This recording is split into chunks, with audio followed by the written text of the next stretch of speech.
আসসালামু আলাইকুম। সিলেট বিভাগের প্রত্যন্ত অঞ্চলের খবর দেখার জন্য আপনাদের সবাইকে সাদর আমন্ত্রণ চ্যানেলে সিলেটের খবরে। সাথে আছি আমি আয়েশা সিদ্দিকা আশা। বিশ্বনাথের প্রাইমারি স্কুলে দিনভর শিক্ষার্থীদের সাথে সময় অতিবাহিত করলেন বাংলাদেশ সফররত ব্রিটেনের কনজারভেটিভ পার্টির 4 জন এমপি। মঙ্গলবার দিনভর উপজেলার আমতলী সরকারি প্রাথমিক বিদ্যালয়ের শিক্ষার্থীদের পড়ালেখা আয়ত্তে নেওয়ার কৌশল শেখান তারা। পড়ালেখায় মনোযোগী হতে এ সময় প্রতি ঘন্টার ক্লাস শেষে ছাত্রছাত্রীদের মধ্যে কলম, প্যাড, লজেন্স ইত্যাদি বিতরণ করা হয়। ব্রিটিশ কনজারভেটিভ পার্টির 4 এমপির মধ্যে রয়েছেন Tobias Ellwood, Nicky Morgan, Anne Main ও এন্ড্রু স্টিভেন্স। এছাড়াও তাদের সফর সঙ্গী হিসেবে উপস্থিত ছিলেন প্রকল্পের coordinator goals on attack M L. Selman, Sarah Fletcher, Bangladeshi councillor Kamran Chowdhury, John Lee ও আকিকুর রহমান চৌধুরী। এদিকে বিকেলে সফরকারীদের সাথে স্থানীয় সাংসদদের উপস্থিতিতে এক বৈঠক অনুষ্ঠিত হয়।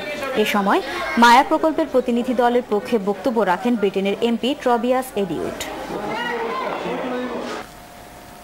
সফররত ব্রিটিশ কনজারভেটিভ পার্টির প্রতিনিধি দলের সাথে সিলেট চেম্বারে এক আলোচনা সভা রোববার রাতে নগরের একটি অভিজাত হোটেলে অনুষ্ঠিত হয়। আলোচনা সভায় সিলেটের বাণিজ্যিক সুবিধা, বিনিয়োগের পরিবেশ এবং উভয় দেশের বিভিন্ন প্রেক্ষাপট নিয়ে আলোচনা হয়। সভায় ব্রিটিশ প্রতিনিধি দলের নেতৃবৃন্দ বলেন, শিক্ষা, স্বাস্থ্য, খেলাধুলা সহ 4টি প্রজেক্ট নিয়ে কনজারভেটিভ পার্টি বাংলাদেশে কাজ করছে। এর মাধ্যমে পৃথিবীতে মানুষের অধিকার প্রতিষ্ঠা এবং একটি সুন্দর ও সুখময় পৃথিবী গঠন সম্ভব হবে। অনুষ্ঠানে প্রতিনিধি দলের সদস্যদেরকে ফুল ও ক্রেস্ট দিয়ে বরণ করে নেন the Sylhet chamber of commerce and ইন্ডাস্ট্রির পরিচালকবৃন্দ। British parliamentarian Conservative Friends of বাংলাদেশের চেয়ারম্যান এন মেন এমপি বলেছেন, সিলেটের উন্নয়নে প্রবাসী বিনিয়োগ নতুন দিগন্তের উন্মোচন করেছে।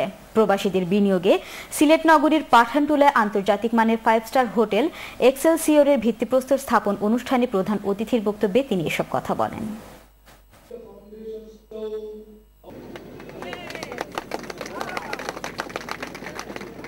এনমেন এমপি বলেন, এটা সিলেটের জন্য সুখবর যে এখানে আন্তর্জাতিক মানের স্থাপত্য আকর্ষণ নির্মাণ হতে চলেছে।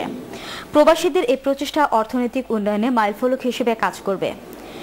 এক্সেলসিওর সিলেটের ভাইস চেয়ারম্যান শামসুল ইসলামের সভাপতিত্বে আয়োজিত উদ্বোধনী অনুষ্ঠানে স্বাগত বক্তব্য রাখেন কোম্পানির ম্যানেজিং ডাইরেক্টর সাইদ চৌধুরী।